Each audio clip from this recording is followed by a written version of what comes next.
Welcome back to another episode of Rethink Real Estate. We've got Chris, the marketing magician, we'll call him for the time being. Again, I'm trying to come up with, these names for Chris, nicknames, so to speak, and I'm not doing a very good job of it. But Chris, on today's podcast, we actually go through the digital space.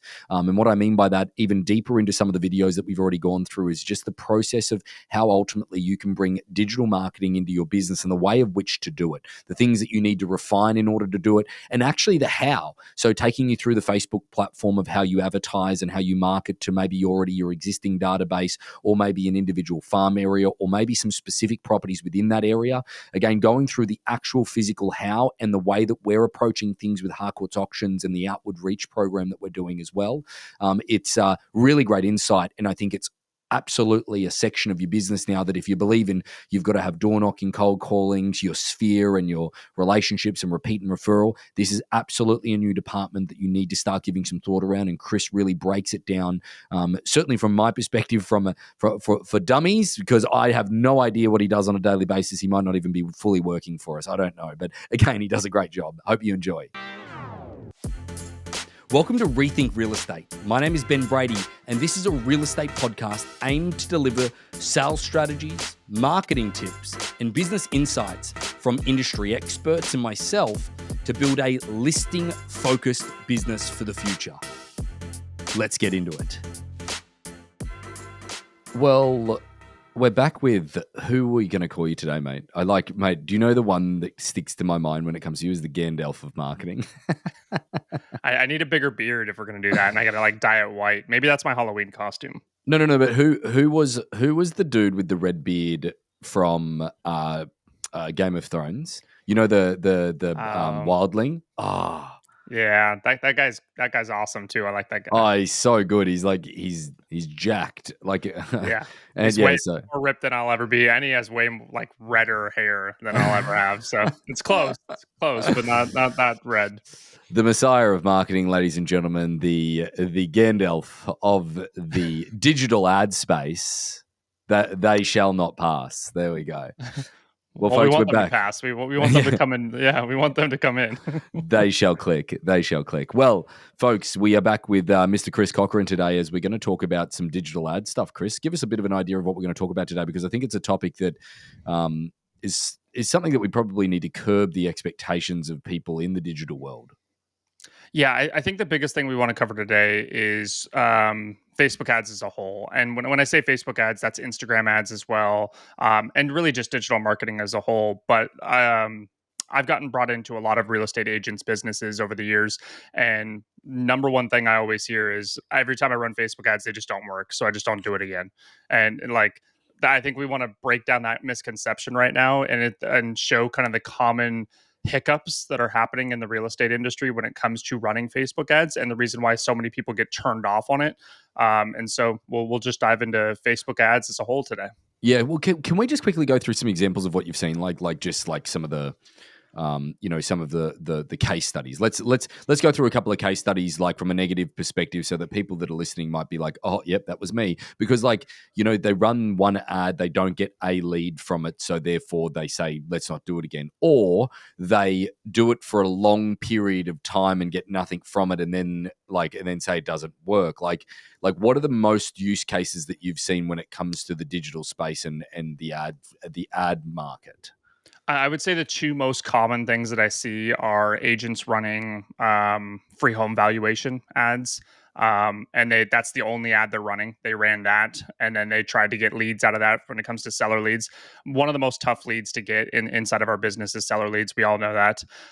And doing something like a free home valuation is it's very... you didn't build any rapport, you didn't build a reputation, you didn't do anything of the framework to try and get that lead. And now you're just running a super bottom of the funnel ad towards these people, and then they're not clicking and they're not giving you their information. Of course they don't. They don't want a stranger to come into their house. This is the same thing as cold calling someone and not building a relationship with them at the start. It's gonna be very, very tough to try and get someone to come into your dining room like into your living room and and give you a valuation at that I've point. always said it. What is the mental stability of somebody that's willing to invite you, a perfectly good stranger, over to their house immediately? Whoa, Yeah, please. not good. The other one I see all the time is just listing ads. So it's the running ads mostly to service their sellers and to get most exposure for the property, and then subsequently trying to get some exposure for themselves as well. So those are the subsequent ones I see. Those are the most common I see at that point. And then for the listing ads, most of those are just kind of pumping up the listing and trying to get Yeah. information for those. And again, you're not building the story. You're not building the multi-touch at that point. That is where digital marketing has gone over the years. The days of just having a banner ad on Google or any of those like subsequent websites, MSM.com or anything like that, those days are done. So you really have to. Did you say MSN.com? Is that still a Yeah, thing? yeah.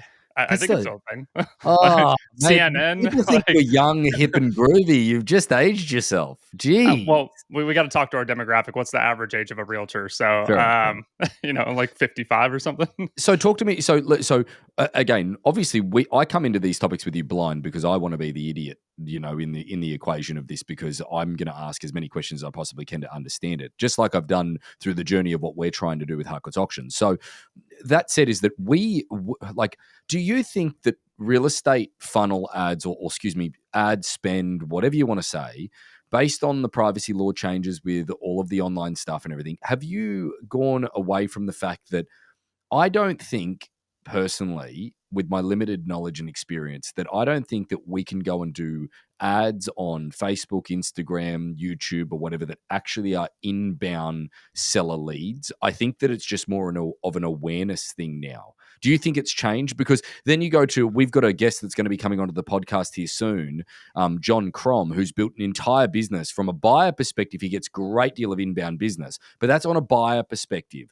In the seller side of the business, it's more of an awareness campaign, like kind of like what we've gone through. Like if we talk about the evolution of what we went through, is that we realized, like, we thought we'd get a little bit more from the social media advertising that we would do from an inbound perspective. We didn't. So now we just use it as an awareness element to everything else that we do. What do you think? Yeah, I think that's always going to be the steps when it comes to sellers. It's always going to be a situation where you have to build awareness year over year, month over month, because they're not looking to sell in that exact moment that you're reaching Mhm. out to them for the first time. So, from a seller standpoint, you're much more thinking about the long game, building your reputation in the neighborhood, building your reputation in your farm, and then how can you capitalize that when the time actually comes for them to sell. I mean, that's the same thing. That's the same strategy that we've seen year on year when it comes to bus benches, billboards, door knocking, letter campaigns, anything like that. That's all the same situation. Now you have the digital aspect of it too that nobody's really capitalizing on from an awareness standpoint. I mean, me and my significant other right now are looking for homes. Right, we've been looking for homes probably for 6 months since we moved back up to the Pacific Northwest. And I see a bunch of real estate ads. None of them are actually coming in from a buyer perspective and actually giving me value or giving me building my reputation. And then I'm also not seeing it from a seller perspective too. And when you're online and you're looking to buy, that's a lot of the same characteristics that a seller is actually going through as well. They're checking out a specific neighborhood. What are the price? What are the comps? They're looking at what their home would sell for. They're Googling real estate agents. So it's very hard to discern between the two when it comes to buyers and sellers online until they actually come in the door and they mark themselves as a buyer or they mark themselves as a seller. And so I should be seeing seller ads as well. And I'm not seeing any of those. I'm not seeing any agents who are actually putting forth the effort when it comes to building a reputation. I'm actually getting more of the people who are trying to target real estate people than I'm actually getting targeting, sellers or buyers at that standpoint. And that's just because it's so hard, quote unquote, it's so hard. I think it's actually pretty easy, but that's because I live in the day and day world every single day. So, Yep. So talk us through how to actually do it, Chris. Like, talk yep, us through perfect. what you're seeing, what platforms, what do we do from a realtor's perspective. Now, are we going to set the scene of, like, I'm an agent with a listing, 100%. or I'm an agent just looking to farm, or what are we doing? let's do an agent, just a standard agent. Doesn't matter if you have a listing or not. We're just going to talk about a multi-funnel approach, a multi-touch campaign when it comes to Facebook ads. So Okay. when it comes Wait, to Let's get that articulation correctly, just so that people, when they are listening, they can obviously go back and they're the buzzwords that you can use in a listing presentation, where it's yeah, like, I've got a multi-layered something, and they're yeah, like, oh, that sounds technical. Yeah, you must know what you're doing. So what's it yeah. called?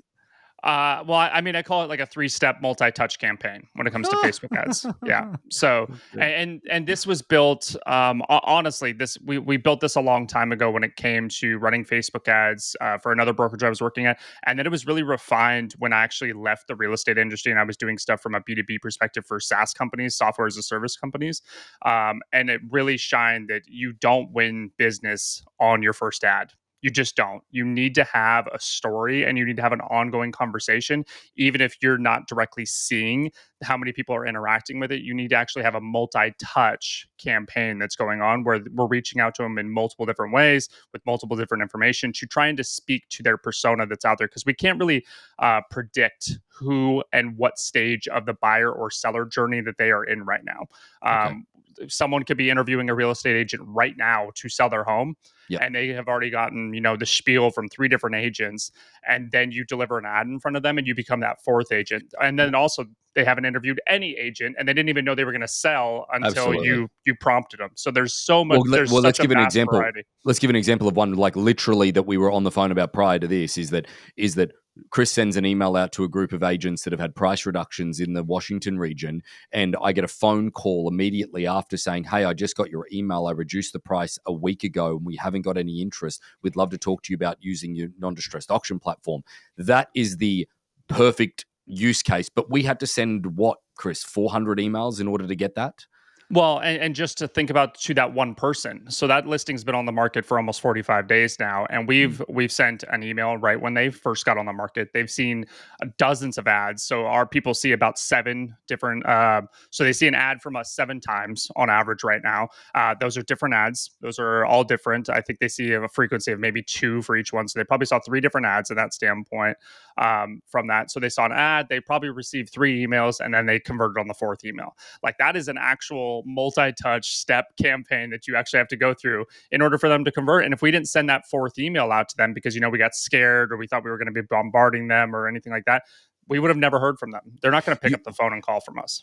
Do you think that it's a good mentality to have it? I know that I'm off track here. I'm sorry. I'm really good at doing this to you, but I think that. Do you think it's a good approach then? Just with what you just said, if we had gotten scared or we didn't send that 4th email, we weren't. It's not scared. Maybe it's not consistent enough. Do you think? Do you think that that's a big fear thing that people need to overcome, is that they don't want to bombard or whatever they want to call people? Because let's face it, I actually would prefer someone to send me an email. Like we have this system where they send stop if they want to not get our emails anymore. I'd rather them to send stop than actually not send them anything at all. Yeah, 100%. And I think there's a lot of fear when it comes to digitally and even cold calling and stuff like that. Like we don't want to be intrusive in our nature when it comes to marketing to people, which makes perfect sense. But is it intrusive when you see the same billboard over and over and over and over again? Same bus bench? I mean, we know, we've told this story on the podcast before, but Pete knows PB, right? He is all over PB. Like, is that intrusive at that point? I would say doing the same thing on a digital advertising standpoint, especially when it comes to Facebook ads, is very, very similar to running bus benches and billboards and everything like that. And it's not intrusive at that point, but it actually results into when you cold call them or you send an email, the first response that we've gotten a lot is, I see you everywhere right now. I see you everywhere. I can't escape you. Of course, I need to have a conversation now. We want the same thing when it comes to buyers and sellers as agents. We want that same thing to happen where it feels like you guys are everywhere right now. You guys are so entrenched in a part of my community that I can't not interview you. Here's a good example of that, Chris. I think that I listened to a podcast called Prof G. The gentleman Scott Galloway, and he used to run a marketing company. And again, he's a little little bit different now. He's an investor and just I don't know what you call it, but he's hilarious. Check out his podcast; it's good. But he said that back in the day when TV advertising was what it was, is that because it's a passive type of advertising, on average a person that lived in North America that watched an average amount of TV in the evening, okay, if you use the averages, they would see a commercial for KFC 27 times a week. On average, if they this is the thing, 27 times a week. And would you agree with me is that you've got to do such a higher volume of this stuff now because it is a passive element of things in order to get awareness, and then you have to do the actual touch points, that are a little bit different, the actual reach out. But what we're talking today about is the digital element, which is that passive element, like TV advertising, in order to make sure that it's high volume. I want to say this as clear as possible. Online, Facebook, social medias, that is our new TV. It just is. So think of that when it comes to radio advertising, like TV took over radio. Online has taken over TV. And now with all the streaming platforms and everything that's on your phone and everybody jumping on and just watching reels and stories and scrolling their Facebook feed, I mean, that is TV. Some people don't even use their TV, but they spend 2 hours a night, every single night on social media while they're in bed. It is crazy at this point. And that is the new TV. That is what you need to capitalize on. And the funny part, the KFC prompted me of the BK commercial, the Burger King commercial, where it's BK, blah, blah, blah. I'm not going to sing the whole thing, but it's literally a viral commercial right now because after every sporting event, at something catastrophic happens in a game, your team just lost by a last minute touchdown, that commercial comes on and it's like pain in your heart because all of a sudden it became viral from that standpoint. And Burger King is just taken off because of that stupid commercial. It's one commercial. It's stupid. Yeah. But what you talked about, it's the passive element that we need to kind of tackle from a Facebook ad standpoint. And I think that's where we'll transition into. I just love the fact that we're talking about fast food chains here that are spending so much money on advertising. Oh, 100%. They always do. And technically, I mean, it's relevant to all of us too, because we have to compete with those same ads. And so why would you compete on television and everything like that, where it's going to be way more expensive, a Super Bowl ad or anything like that? It's just impossible for a real estate agent, everyday real estate agent, to compete on those. But Facebook is so cheap when it comes to this standpoint, and you can put your ad directly next to Coca-Cola if you wanted to. Well, can we talk about that before we actually go into the multi-step campaign? Let's talk about the mediums of which we're advertising in, because it's funny you say that. Is that Netflix? I listened to a podcast with Reid Hoffman, who's the CEO of Netflix. I think he's now the co-CEO of Netflix, but he said that their biggest competition is shorts, reels. Yes. He's like unequivocally that is our biggest competition. Is YouTube Shorts and TikTok and Reels on Instagram, because people would actually rather, and I've actually found myself as well. It's like I go to sit down at night and wind down to go to bed, and I know you shouldn't have your screen in front of me and whatever, blah blah blah blah blah. But this is not a health podcast. Yeah, thank you. Yeah, we just spoke about KFC and Burger King for a solid 5 minutes. It's not, but I think that the thing that I prefer to do actually is just mindful scroll TikTok or Reels or YouTube Shorts than actually try and pick a show on Netflix or whatever it is to watch, because it's not so much I like watching it when I'm watching it, but it's actually the picking process is the worst thing ever. 100%. Like when you're scrolling on Netflix and it's just I forgot what the term is, but when you just have way too many choices, it's like death by a million choices at this point. And so I'll just look at Netflix. I'm like, well, that sounds pretty good, but there's probably something even better, like 2 rows deeper that I need to scroll through. Yeah. But I want to watch that, but hang on, I could be missing out below. Exactly. I do the same thing. Mr. and Mrs. Smith, well, why watch that one? I can go watch John Wick. You know what I mean? And so you just put Mr. and Mrs. Smith in the same category as John Wick. Well, that's it's both devastating. action. It's getting, I would say, John Wick's a step above. So I think that's about accurate. Yeah, I agree, but I just don't even think they're in the same league. Sorry, we digress. Go for it. Let's jump into the Facebook ads and kind of this 3-step approach when it comes to. So step 1, that every real estate agent should be looking to if you're running any of these advertisings, and we talk about Facebook ads and Instagram ads because they're the part of the same company right here, and I think that's where the primary demographic is for sellers specifically, so that's why we're talking about it. But you could be running the same approach on LinkedIn, theoretically on TikTok or anything like It that. feels So it feels like so just the I know we've done this a million times before, but just so that everybody's clear, is that I feel like Facebook, Instagram is still our marketplace, and then you've got TikTok's the younger generation that's really correct. not really right there. Then YouTube and the YouTube Shorts feels very business orientated. It's still YouTube Yes. and LinkedIn feel like the same thing. Yes, very similar. YouTube is a younger demographic, so I would say it's more younger, aspiring business professionals, while LinkedIn is more of the established business professionals, and it's more of the people who are on there every single day working from a B2B perspective. But I Right. would say from a Facebook and Instagram, that is it's still this, it's 100% the seller demographic. So clear that one out of the way. It's the average seller, the age of the seller, it's everything like that. It's from a seller perspective. From a buyer perspective, I would say it's flirting from Instagram and it's flirting into TikTok now. So it's getting very close. Like once the mid 30s and the 30-year-olds are on TikTok now, I think that's where it transitions into a buyer side as well. Again, I've already mentioned this, but John Crom's going to come on the Yep. podcast. He would argue that it's YouTube as well, because when people are moving into 100%. it, if you're in a destination area like Bend, Oregon, like he is in, and people are moving into the area that don't Yes. already live They in the area, research. they research. So that is what's fueled. Like they're getting 8 to 9 buyer leads a week. It's ridiculous. Yeah. Anyway, Yeah. sorry.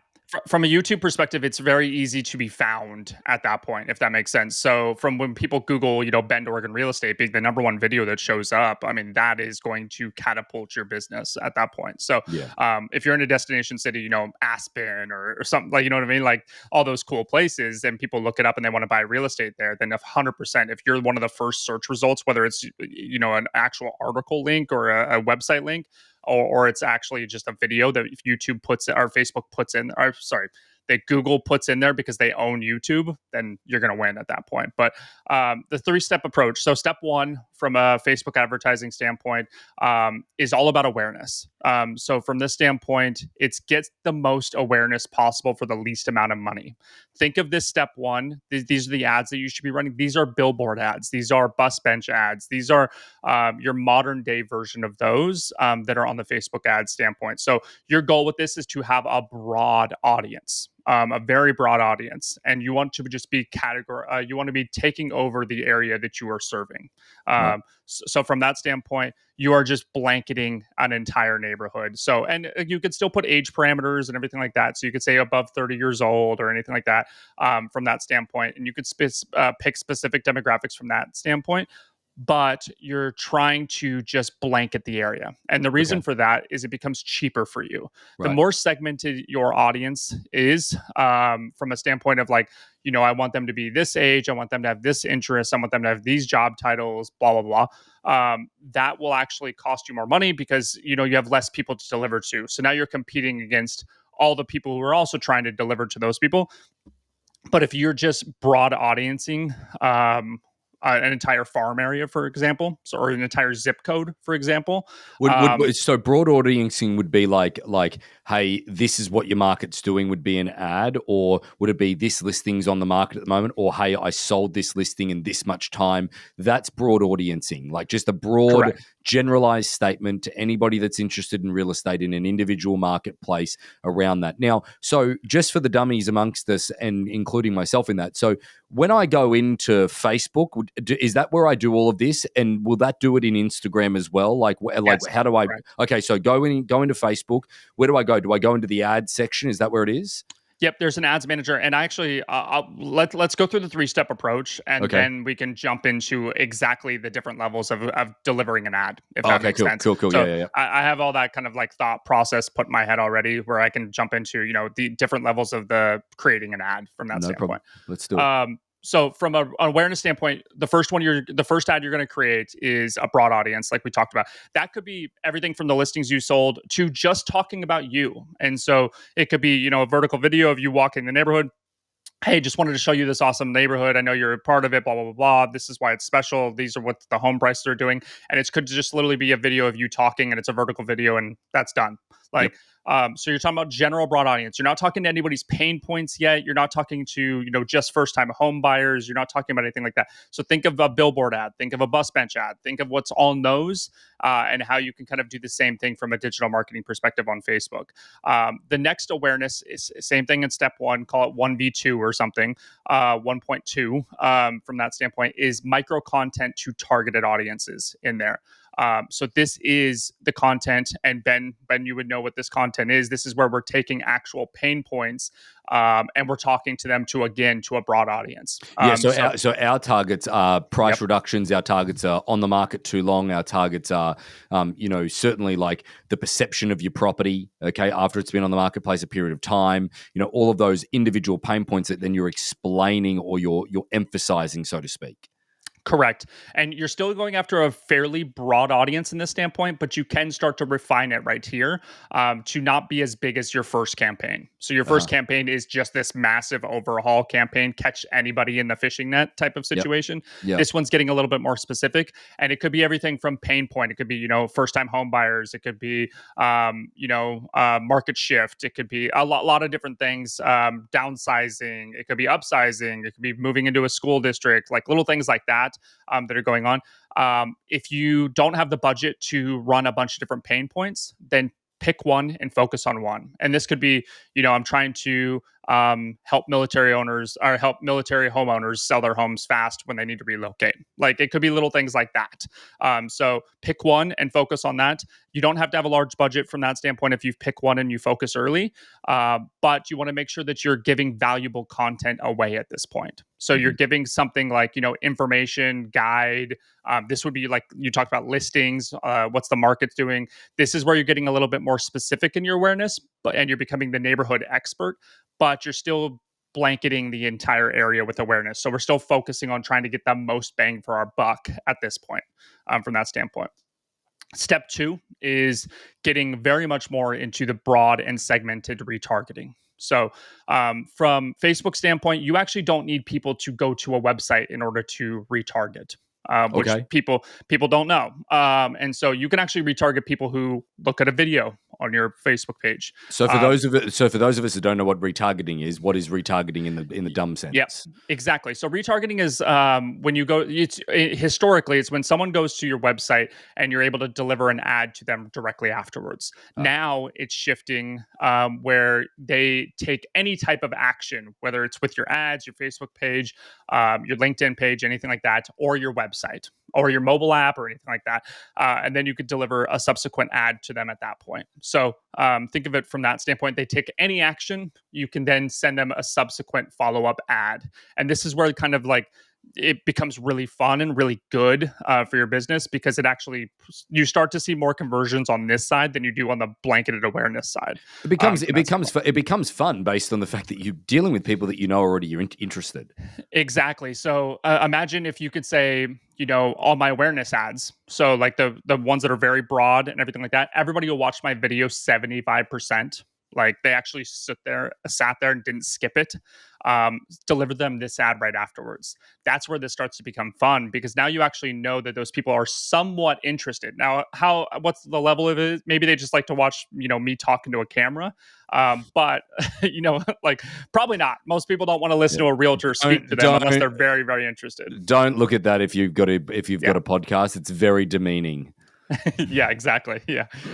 So step two is very much getting into the retargeting anybody who views your ads, videos, websites, or anything like that with broad messaging. So that's the beginning part of it. The broad is, again, we're just talking to them on broad messaging. We're trying to reel them in a little bit more. So you're going to have one that's completely going after everybody, all your retargeting aspects, whether they went to your website, they went to a listing page of yours, they went to a lead form, they went to a video, they watched a video, anything. So blanket all of them into this subsequent ad. And the second one is segmented retargeting. And this is where it gets fun. And this is delivering them content based on what they interacted with in the past.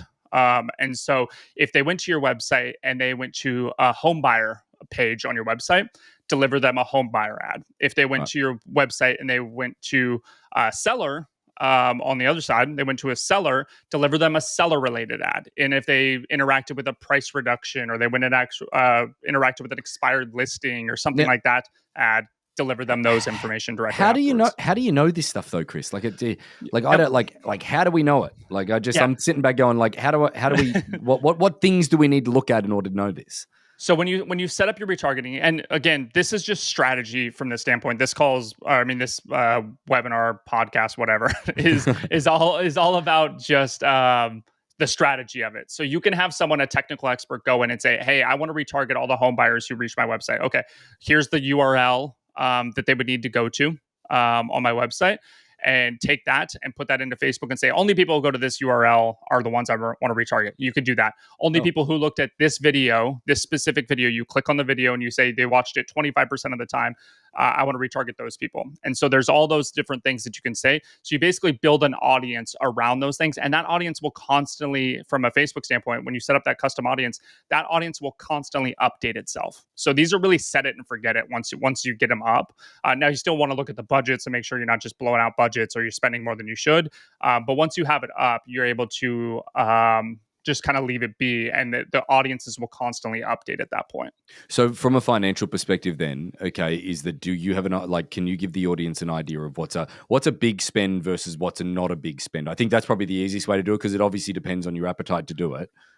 Yeah. I mean, it all depends on how big your demographic is. Like, how big is your area? So, from that standpoint, like if you're pulling in, a giant city, say New York City, that's going to be a lot different than Bend, Oregon. It just is. And so it'll always be relative to the area you're in. But I would say you could start with $100 a week and you can actually have success in getting awareness from that standpoint. Now, with this multi-funnel approach, you are going to be running more ads. So you're probably going to be looking at a few $100s a week from that standpoint. But again, with this multi-step approach, you're actually going to get more return from that.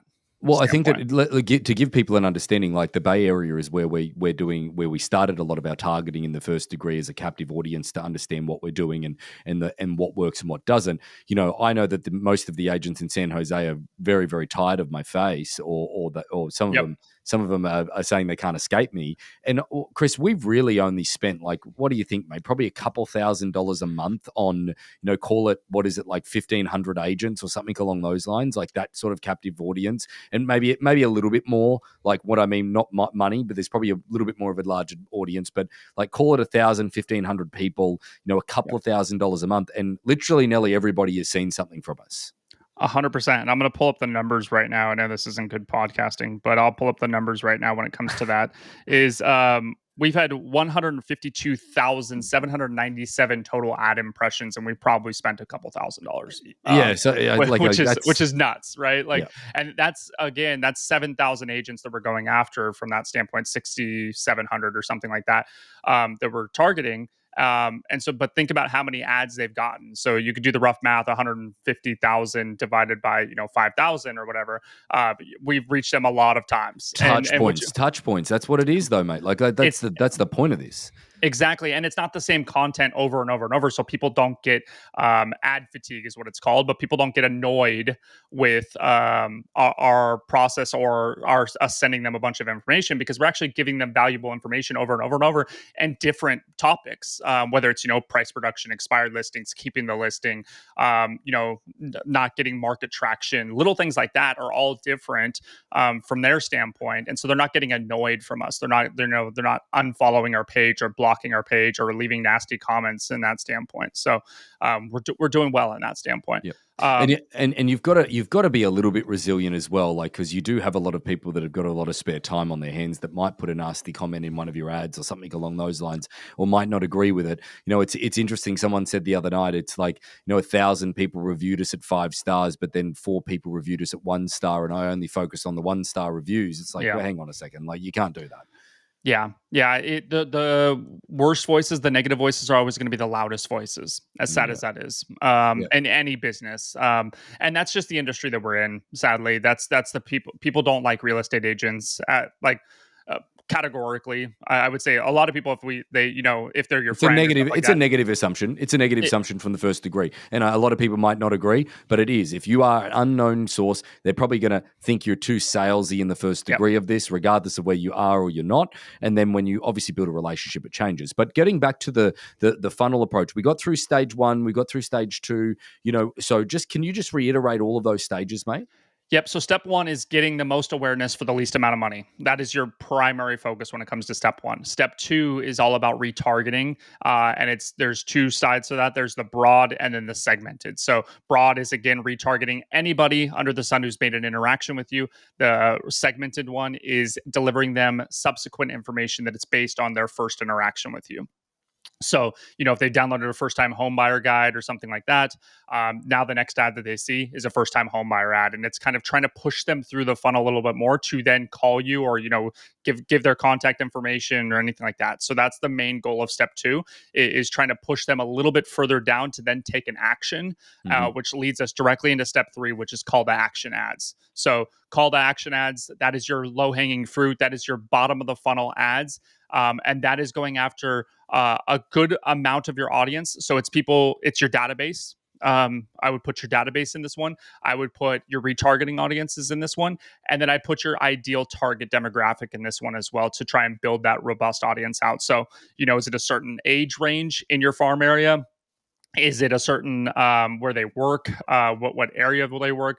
Job titles, like there's all those things that you can pull in from that standpoint of who would be the sellers in your area that you would want to talk to and you would want to interact with. So build your audiences from that standpoint for a call to action standpoint.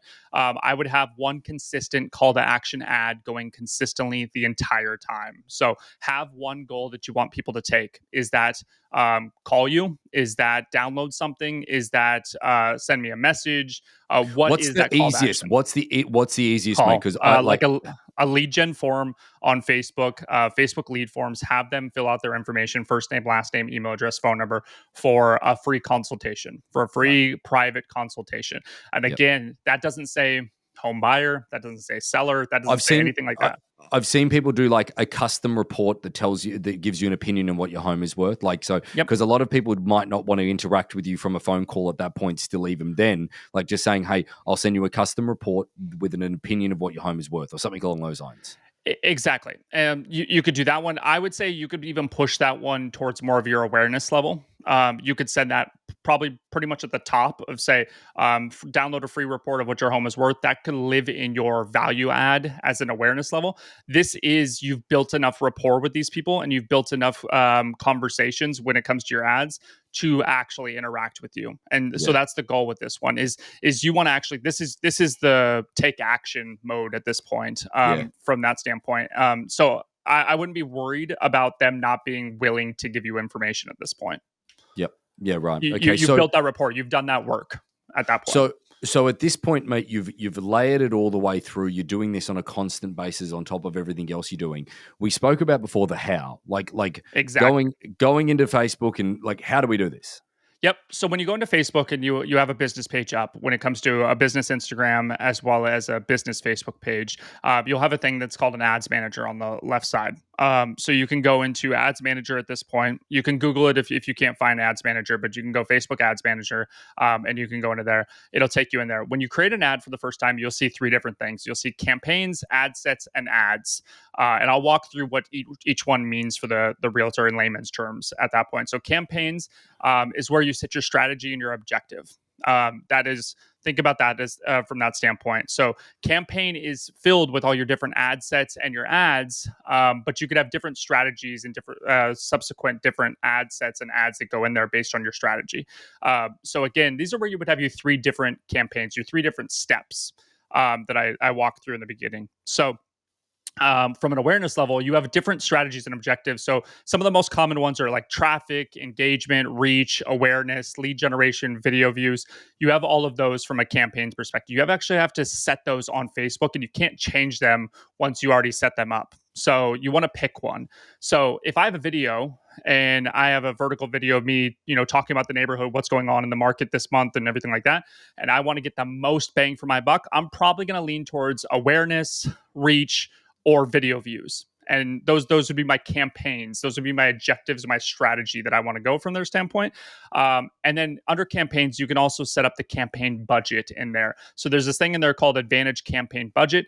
And I always recommend that you want to set up your budget directly inside of the campaign level, not in the ad set or the ad level. From that standpoint. And the reason for that is if you set it at the campaign level and you have a bunch of different ad sets and ads inside the campaigns, Facebook's actually going to pick which one's doing the best at that point, and they're going to optimize your spend and push all your spend towards the ad sets that are actually performing well for you. So instead of setting them individually, like here, this one's $20, this one's $20, set $100 inside of that level, and then it'll pick the ads that are relevant from there. The next one is ad sets. So ad sets from there is the how, when, and where are your campaigns running. So think of it from that standpoint. Ad sets, again, how would be, what are you delivering from that standpoint, and who are you trying to go after? So this is where you set your audience level in here. So this is where you would set your super broad audience, or you'd set a custom audience or retargeting audience. This is the level that you would pick that at from that standpoint. It's also where you would pick if you want your ads to deliver on certain places, which I would recommend. So Facebook does this thing called the Facebook, I think it's called Ad Network. There's a button in there that says Facebook Ad Network. Uncheck that. That is the one of the worst. And this is controversial. Someone actually put this on like Twitter the other day and was like, this is the worst thing you could have checked in your Facebook ads thing. And one of the like Facebook people like jumped in, and it was a LinkedIn one too. And they all jumped in. They were like talking crap, and they're like, you don't understand what it does. No, it is terrible. It is terrible. What is it? So if you leave it checked, what it does is it actually puts your ad on third-party websites that Facebook is affiliated with that is not actually Facebook or Instagram, and delivers your ads on theirs. The difference is nobody really goes to those websites, and you get really weird inflated numbers from their standpoint. And you don't want to target people on these third-party websites anyways, because it could be anything from like, video game or like an in-app game or anything like that. It could be like Candy Crush or something. It could be all these weird places. And you'll start to see your ads show up in very weird places at that point. So uncheck it and then and go through and look where you're doing. So if you only have a vertical video and that's the only thing you're doing, and it doesn't look good when it's cropped, you could uncheck and you could only deliver this ad on Reels and Shorts. And we've talked about that. So you can only deliver it there. If you have an ad that looks terrible on Reels and Shorts, and it looks great, in the network feed, like in the Facebook feed, you can actually uncheck Reels and Shorts and have it only delivered there. So that's where, again, on the ad set level, you're determining how, when, and where. You're also it seems really diverse in all of the settings. If you actually went through it, it's not that overwhelming if you're going through this step by step like that. No, it's very, very, very, very simple. And once you have those things in there, you can duplicate these and you can copy these. So again, if you have someone who you can have like a consultation with when it comes to an ads, Facebook ad standpoint, and you can create these ads in your account, you could theoretically just duplicate that the next time. And you can go in there and you can copy all the information or anything like that. But it's really not tough to go through that. Facebook wants to make it easy for you to spend money on their platform. Like we would know. So how, when, and where. You also set your timeline on there, and you could set a budget in there as well. But we talked about you should set that at the campaign level, but you could set time that this campaign runs to. So maybe it's only relevant to the end of summer or the end of the month or something like that. You can put that in there. So will it associate the spend that you put in there to get you through to that time period, or? Yep. So you could set lifetime budgets and you could set total budgets from that standpoint, or you could set a daily budget from there. But if you're setting the budget at the campaign level, what you could do from an ad set level then is you could set a duration. Basically, I only want to run this till the end of June because it's talking about, going into summer or something like that. And so you can run that, and then it'll just turn that campaign off, and then it'll turn those ad sets off, and you'll have all your other ad sets running inside that campaign. So then Facebook will shift the dollars to the other ones afterwards. So how do they equate? Like, so if I put $100 in there, how do they equate? Is it per click? Is it per view? How does it work? Yeah, good question.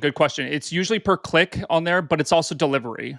So if you don't get any clicks or anything like that, like you're really trying to get eyeballs, especially on the awareness campaign level. It's called CPM, which is like cost per million or whatever. Like I forgot the exact cost per thousand, maybe it is. But basically, how much is your ad getting delivered to your intended audience? But you can equate it for a bunch of different things. So video views would be per watch. so per view on your on your Facebook videos.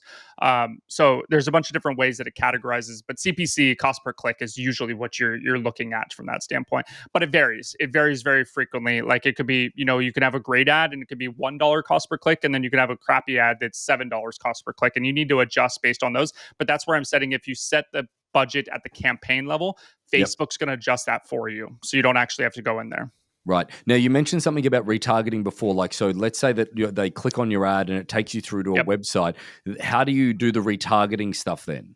Yeah, so if they're going to your actual website, which in my opinion, we can get into this. I don't 100% recommend right now, especially from a from a real estate perspective, because you have to have a website. You have to, make sure it's maintained, it's updated, it's nice, like everything like that. There's a thing called Facebook lead gen forms right now that are really good. They're just a quick little landing page. It keeps them Oh, on okay. platform. It keeps them inside of Facebook, and they can just put in their information to get contacted right then and there. Yeah. And even if it's a download a guide or anything like that, they could fill out that form, and then you could send that guide to them directly afterwards. It's a good way to start before you start investing incredible money into websites and the maintenance of what a website creates to keep the content on it relevant and all of that type of stuff. 100%. And you don't want people going to your website if you don't have any listings at the moment or anything along those lines. So this could be a really good stopgap for that. It's also cheaper. So think of it, Facebook wants to keep people on their platform. Facebook wants to keep people on Facebook. That is the goal. The more people that stay on there, the more money they're able to make from other ads. Yep. So Facebook lead gens are actually cheaper than sending people over to your actual website to fill out that information. So so where do you select that you want it on Instagram as well, or is that just by default? Yeah, that's in the ad set level as well. So when you go into that audience network or Facebook ad network, I keep calling it audience network, Facebook ad network, you can go in and you can uncheck Facebook. You can keep Facebook checked. You'll actually see a button right there where you actually have to select the page on Instagram that you want it to appear on. Which if you have your Facebook, if you have your Instagram business page, it is linked already with your Facebook page. Okay. And so you're able to just quickly select that at that point. Well, I think that there's a lot of information for people to absorb. Like you've taken them through the three. Oh, one more. Jesus Christ. So the last level of this is ads. So you have the ad set, and then you have ads when it comes to setting up the Facebook campaign. Ads is all about your creative. So this is all about having different creative in here. So from an ad set level, so is this like the creation of the ads? Is that right? Correct. Okay, so so that's the audience that we're going to target. Sorry, then the creation of everything. Right. And I'll dive into this. You could play with, so you can't play with a campaign level once you've set it, but to have the correct optimization, you can have, when it comes to ad sets, you can have different audiences. So I would set, a very broad audience. This is where we talked about it in the beginning steps, broad audiences, segmented audiences, all your stuff like that. So you'll have your different audiences all built in there. So basically once you create the campaign and you create the ad set, you can actually hit duplicate right next to the ad set at that point, and you can actually create the two different ad sets. So I want a very broad audience. I want the segmented one that has my retargeting people and everything like that. Then you jump into ads, which is the creative. And from the creative standpoint, this is again where you can have multiple different versions. And there's a thing called dynamic creative in here that you should try and you should test with, which what it does is if you have multiple images and multiple videos of different ads, and you have multiple different copies for your caption, your headline, your call to action, and all that stuff, what Facebook does at that point is actually optimizes it and mixes them together. And then from there chooses the best one, chooses which one is performing the best to your audience. And it's hard for us to know that because we're in a silo, right? When we create a creative, when we create our captions or anything like that, we know what we're talking about, but our audience might not resonate with the same stuff. And so that's where you play with that. So when you say creative, like, is this where you go to create like the look of it all? Right. So that said, like, people shouldn't go and spend a whole bunch of money on a graphic designer or somebody to design ads. Like, what thoughts? You can create a little bit in there, but you still need like some level of like. This is where I've said in the past on this podcast is a simple video of you talking is great. Honestly, you don't need any graphic designer. You don't need anything from that standpoint. And it's just you delivering relevant information to your marketplace. 100% great. And you could take that directly from your phone and upload that directly into here. And so like that would win all day. Now, if you wanted to put together like an actual creative graphic, that's a call to action, has a button and everything like that, then you would need something like a graphic designer at that point. And again, with dynamic creative, you can upload multiple different versions and see which one's performing the best. So maybe a Right. static Right. image is performing better Better. than your video, or vice versa. Maybe your video is performing better than your static image. With your creative, what I would say is I would keep these four principles in mind when it comes to any of your ad creative. Your goal is to educate, entertain, inspire, or differentiate. So I would say those are your main things when it comes to advertising. Your ad should educate, entertain, inspire, and or differentiate. If it could do all four, that is great. I mean, Hmm. you are a magician at that point. But if you can do one, two, three, that's great too. Entertain and Notice inspire is why. very hard. Let's all take a back step here. Magician. Okay, Gandalf. Yeah, right. Yeah. So like, but if you like, all four is very rare, right? Like, how can I be entertained and educated and inspired? I mean, you're Stanley Kubrick at that point, because you're you're doing great things when it comes to movies. Because I can't even do that. But we have agents who are great at that. Like Yeah. specifically like Brenna, who's been on this Yeah. podcast. She's great at educating, inspiring, and entertaining at the same time. And I'm like, oh, great. Jesse's the Jesse's same. great. Jesse does a great job as well. Exactly. And if you can do that as an agent and you can create that in ads, you're going to win. You're going to 100% win, because you're able to display all those. But if you can just display one of those, that should be your goal when it comes to advertising. And that's the creative side. So that's where your ads are from a creative standpoint. And then after that, your ads are on. Just keep an eye on them. See how your budget's going, and then jump into the ad What, sets every once in a while and see which ones are performing better and which ones you want to turn off and which ones you want to double down on. So if so that's what I someone's was going to ask. What metrics should you look at? Like, what are the metrics you should like? What's the definition of something doing well? Like, does it depend on your audience size? Like, do you have to look at that or what? So in each, the metric you would be looking at depends on each level of those steps. And so step one from an awareness standpoint is how many eyeballs am I getting per ad? Yep. So what's my cost per video view on each one of them? What's my cost per video view at 75%, which means they Yep. watch 75% of my video. And so you can see those two different things, and you can be like, okay, this video is performing better than this video, which means more people are interacting with this and staying on this, and Facebook deems it as entertaining. So now I need to, turn this one off and double down on this one and create another one that's similar to this one. Mhm. Maybe it's two different topics. This topic's not doing well. This topic's doing great. Maybe it's the topic isn't bad, but I actually need to do more of what I'm doing in the first video and entertaining in the second one. And so little things like that will help you from that standpoint. Now, when it comes to the bottom of the funnel, the call to actions, you're looking at 100% like cost per lead. That's when you're Uh-huh. starting to get more into the lead perspective. How many leads did this one bring in? Right. What's my Right. cost?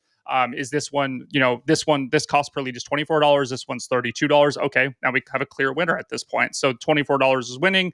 Let's keep running with that one. But if you turn this one off, that one might get ad fatigue and might get like too much, and might like get burned out. And so you actually have to kind of update this one originally. So it's little things of playing like that. But when you're looking at the bottom of the funnel, you're looking at cost per lead. When you're looking at the top of the funnel, you're looking more at the awareness metrics. How many people am I reaching? What's my cost per that reach and everything like that. So, And I think in the middle is like that.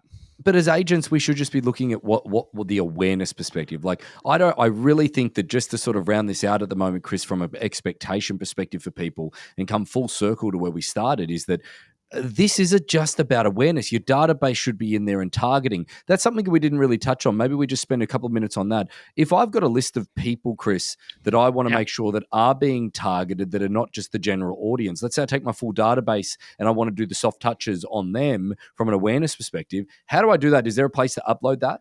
Yeah, so there's a thing called Facebook custom audiences, and so you can actually take your custom audiences and you can put them directly into Facebook, and you can upload them as long as you have first name, last name, email address, or phone number. You only need actually 3 of those 4. So if you have Facebook first name, last name, and you have an email address, you're good. If you have first name, last name, phone number, you're good. So think of it from that standpoint. If you have all 4, though, it does allow you to better match with people, Okay. because Facebook could have a wrong email address or they could have the wrong phone number, and so being able to double match allows a little bit more of a matching process from Facebook standpoint. And You I can think upload those directly into Facebook. If you have a CRM that actually has a built-in Facebook connector. You can send those audiences directly from your database directly into Facebook. Oh, really? Okay. From Well, that that's standpoint handy. too. That's handy. Yeah. That's really So, cool. yes, some CRMs have that.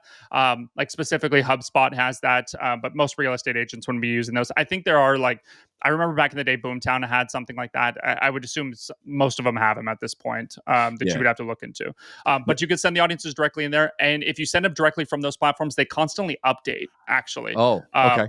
If you do it manually and you export your database from whatever you're on, and then you upload it over into Facebook through a CSV file, and you upload it into Facebook, you'll need to constantly update that. It can't obviously know who's been newly added to your database or anything like that. So you'd actually have to go back and, you update it once a month or once a quarter or once a year at that point. It's kind of, it's funny, like people spend a great deal of time doing mail merges in order to send stuff out. They spend a great deal of time on doing, some door knocking and all of those type of things. I don't think you should ever stop those, but this ultimately is a segment of what your business is now. It's a new department within your business and what it can provide to your real estate business.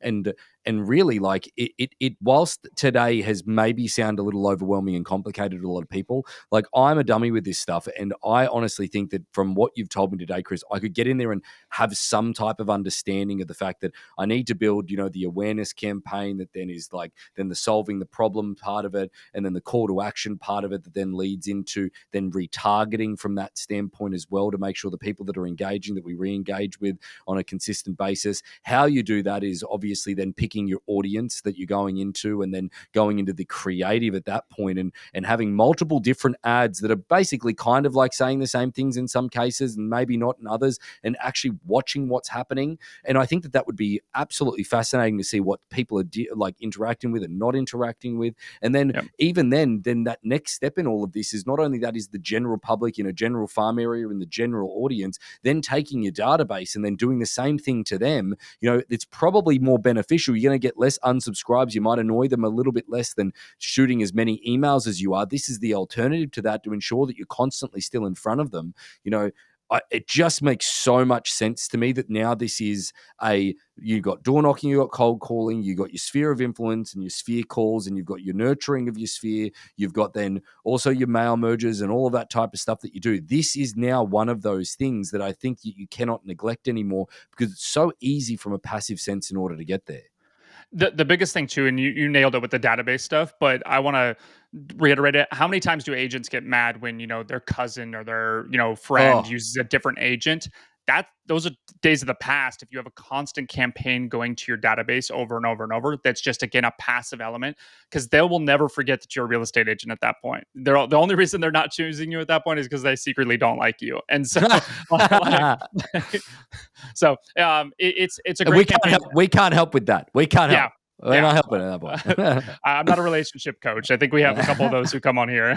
But there's from a Facebook standpoint, I 100% wish and hope that every agent looks at this the same way as they're looking at mail flyers and letterbox drops and everything like that, billboards, bus benches, because that is the evolution of this. And honestly, it was the evolution 5-10 years ago on a year, and now it's just you have to do it situation. And there's not enough agents actually focusing on it. And I would say now, because of businesses now, from an advertising standpoint, are seeing so much success when it comes to like organic looking content, that it's now becoming normal for agents to shoot something very raw, unscripted, organic, and have success with it. You'll see even like Target ads or all these stuff where it's literally just an influencer walking through Target, and then they're showing, a piece of clothing, and it's like, oh, I love this piece of clothing, or it's, I love this coffee, or stuff like that. Like it's very organic looking raw content now, which opens the door for anybody who doesn't have a creative team, doesn't have a